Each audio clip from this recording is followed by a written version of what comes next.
प्रिय छात्र एवं छात्राओं तथा आदरणीय साथियों, आरडी हिंदी लेक्चर में आप सभी का हार्दिक स्वागत है।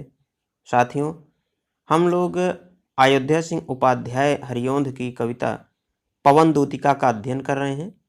इसी कड़ी में आइए आज हम अगले पद को देखते हैं। आज का हमारा पद है, सांचे ढला सकल वपु है दिव्य सौंदर्यशाली, सत पुष्पों सी सुरभि उसकी प्राण संपोषिका है। दोनों कंधे वृषभ वर से हैं बड़े ही सजीले, लंबी बाहें कलभ करसी शक्ति की पेटिका है। प्रस्तुत काव्य पंक्तियों में श्रीमती राधिका पवन दूतिका के माध्यम से अपने प्रीतम श्री कृष्ण के पास अपना संदेश भेजती हैं। वह श्री कृष्ण की शोभा का वर्णन करती हुई पवन को उनकी पहचान बता रही हैं। राधिका कहती है, सांचे ढला सकल वपु है दिव्य सौंदर्यशाली। सकल यानी संपूर्ण और वपु, वपु का अर्थ है शरीर, तो सकल वपु का अर्थ हुआ सारा शरीर। दिव्य यानी देवताओं जैसा, सत पुष्पों सी यानी सुंदर पुष्पों के समान, सुरभि, सुरभि सुगंध को कहते हैं, और प्राण संपोषिका अर्थात प्राणों का संपोषण करने वाली या प्राणों का पोषण करने वाली। राधिका कहती हैं कि हे पवन, उन श्री कृष्ण का सारा शरीर सांचे में ढली मूर्ति के समान अत्यधिक सुडौल एवं देवताओं जैसी अलौकिक कांति से युक्त और सौंदर्य से संपन्न है। सतपुष्पों सी सुरभि उसकी प्राण संपोषिका है, यानी उनके शरीर से निकलने वाली सुगंध उत्तम पुष्पों की सुगंध के समान प्राणों का पोषण करने वाली है। अर्थात जिस प्रकार उत्तम पुष्पों की गंध व्यक्ति के मन को प्रफुल्लित और आनंदित कर देती है, वैसे ही उत्तम सुगंध श्री कृष्ण के शरीर से स्रावित होती है। दोनों कंधे वृषभ वर से हैं बड़े ही सजीले, लंबी बाहें कलभ करसी शक्ति की पेटिका हैं। वृषभ वर से, वृषभ यानी साण के समान श्रेष्ठ है, और कलभ करसी यानी हाथी के सूंड की जैसी। राधिका कहती हैं कि श्री कृष्ण के दोनों कंधे श्रेष्ठ साण के कंधे के समान विशाल और बलिष्ठ हैं, और उनकी दोनों भुजाएं हाथी की सूंड के समान शक्ति की पिटारी जैसी हैं। राजाओं सा सिर पर लसा दिव्य आपीड़ होगा, शोभा होगी उभय श्रुति में स्वर्ण के कुंडलों की। लसा, लसा का मतलब यहाँ पे सुशोभित होने से है, और आपीड़, आपीड़ का अर्थ है मुकुट। शोभा होगी उभय श्रुति में, उभय श्रुति, उभय माने दोनों और श्रुति माने कान, तो उभय श्रुति का अर्थ हुआ दोनों कान। स्वर्ण के कुंडलों की यानी सोने के कुंडलों की। राधिका कहती हैं कि श्री कृष्ण के सिर पर राजाओं के जैसा अलौकिक कांति युक्त मुकुट सुशोभित हो रहा होगा। उनके दोनों कानों में तुझे सोने के सुंदर कुंडल शोभा बिखेरते हुए दृष्टिगत होंगे, अर्थात दिखाई पड़ेंगे। नाना रत्ना कलित भुज में मंजू केयूर होंगे, मोती माला लसित उनका कंबुसा कंठ होगा।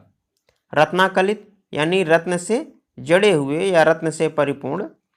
अब मंजू, मंजू माने सुंदर, और केयूर, केयूर कहते हैं भुजबंद को। कंबुसा, कंबु का मतलब शंख होती है, तो कंबुसा कंठ यानी शंख जैसी गर्दन। राधिका कहती हैं कि श्री कृष्ण अपनी दोनों भुजाओं में विभिन्न रत्नों से परिपूर्ण सुंदर भुजबंद धारण किए मिलेंगे। मोतीमाला लसित उनका कंबुसा कंठ होगा, और इसी के साथ उनकी शंख जैसी सुडौल सुंदर गर्दन में मोतियों की माला सुशोभित होती रहती है। काव्य सौंदर्य। इस पद्यांश में कवि ने श्री कृष्ण के एक एक अंग के सुंदर बिंब चित्र प्रस्तुत किया है। भाषा खड़ी बोली, अलंकार उपमा तथा अनुप्रास अलंकार है। इसमें कई जगह पर उपमा है, जैसे शत पुष्पों सी सुरभि, वृषभ वर्ष, कलभ करसी, कम्बुसा। इन जगहों पर उपमा अलंकार है। रस श्रृंगार रस है। छंद मंदाक्रांता छंद है। आइए अगला पद देखते हैं। तेरे में है ना यह गुण जो तू व्यथाएं सुनाए, व्यापारों को प्रखर मतियो युक्तियों से चलाना, बैठे जो हो निज सदन में मेघ सी कांति वाले, तो चित्रों को इस भवन के ध्यान से देख जाना। राधिका ने अपना संदेश अपने प्रीतम श्री कृष्ण तक भेजने के लिए पवन को दूतिका बनाया है। उन्होंने पवन को श्री कृष्ण तक जाने का मार्ग भी समझा दिया। अब वे पवन को समझा रही हैं कि तुम्हारे मुख तो है नहीं, अतः तुम मेरे संदेश को अपने विभिन्न क्रिया व्यापारों के माध्यम से उन्हें समझा देना। इसी का वर्णन इन पंक्तियों में हुआ है। राधिका कहती हैं, तेरे में है न यह गुण जो तू व्यथाएं सुनाए। व्यथाएं यानी पीड़ा को, व्यापारों को प्रखर मति से, व्यापारों या व्यापारों का मतलब है क्रिया व्यापारों को, और प्रखर मति यानी तेज बुद्धि या तीव्र बुद्धि। राधिका कहती हैं कि हे पवन, तुम्हारा मुख नहीं है, अतः तुम किसी भी बात को बोलकर समझाने में असमर्थ हो। यद्यपि तुम्हारे भीतर बोलने का गुण नहीं है, तथापि तुम अपने क्रिया व्यापारों और कुशाग्र बुद्धि के द्वारा अपनी बात समझाने में सक्षम हो। तुम मेरी सारी व्यथा और संदेश मेरे प्रीतम श्री कृष्ण को देने में अपने क्रिया व्यापारों और अपनी तीव्र बुद्धि का ही प्रयोग करना। बैठे जो हों निज सदन में मेघ सी कांति वाले, मेघ सी कांति वाले यानी बादलों जैसी आभा वाले, तो चित्रों को इस भवन के ध्यान से देख जाना।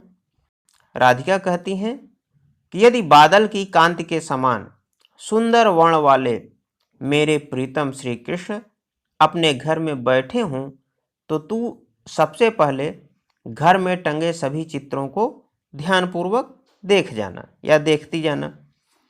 जो चित्रों में विरह विधुरा का मिले चित्र कोई, तो जाके निकट उसको भाव से यूं हिलाना। प्यारे हो के चकित जिससे चित्र की ओर देखें, आशा है यूं सूरत उनको हो सकेगी हमारी। राधिका कहती हैं कि यदि उन चित्रों में अगर विरह से दुखी किसी स्त्री का चित्र हो, तो उस चित्र के पास जाकर तू उसे इस भाव से हिलाना कि मेरे प्रीतम आश्चर्यचकित होकर के उसे देखने लगे। आशा है यूं सूरत उनको हो सकेगी हमारी। मुझे पूर्ण आशा ही नहीं बल्कि विश्वास है कि उस विरहणी के चित्र को देखकर उन्हें इस राधिका की अवश्य ही याद आएगी कि मेरी प्रियतमा राधा भी मेरे विरह में इसी प्रकार व्यथित हो रही होगी। जो कोई भी इस सदन में चित्र उद्वान का हो, अव हो प्राणी विपुल उसमें घूमते बावले से। सदन, सदन का अर्थ होता है घर और उद्वान का अर्थ है बगीचा। जो कोई भी इस सदन में चित्र उद्वान का हो और प्राणी हो विपुल उसमें घूमते बावले से। राधिका कहती हैं कि हे पवन, यदि उस घर के चित्रों में तुझे किसी ऐसे बगीचे का चित्र दिखाई दे जिसमें सभी प्राणी व्याकुल होकर के पागलों के समान इधर उधर घूम रहे हों, तो जाके सन्निकट उसके और हिला के उसे भी देवात्मा को सुरति ब्रज के व्याकुलों की कराना। सुरति का मतलब याद या स्मृति से है। तो राधिका कहती हैं, तब तू उस चित्र के पास जाकर उसको भी इस प्रकार हिलाना कि प्रियतम श्री कृष्ण का ध्यान उस ओर आकृष्ट हो जाए। इस प्रकार तू उन देवात्मा कृष्ण को उनके विरह में व्याकुल ब्रज के प्राणियों की याद दिलाने में सफल हो जाएगी। तो आइए इसका भी हम काव्य सौंदर्य देख लेते हैं। प्रस्तुत पद में पवन द्वारा राधिका के संदेशों को श्री कृष्ण को प्रदान करने की क्रिया चातुरी का कवि ने बड़ा ही सुंदर वर्णन किया है। भाषा खड़ी बोली है। अलंकार उपमा एवं अनुप्रास अलंकार है। रस विप्रलंब श्रृंगार या वियोग श्रृंगार रस है। और छंद में मंदाक्रांता छंद है। तो इसी के साथ इस वीडियो को हम यहीं पर समाप्त करते हैं। अगले वीडियो में हम शेष पदों को देखेंगे। तब तक के लिए नमस्कार।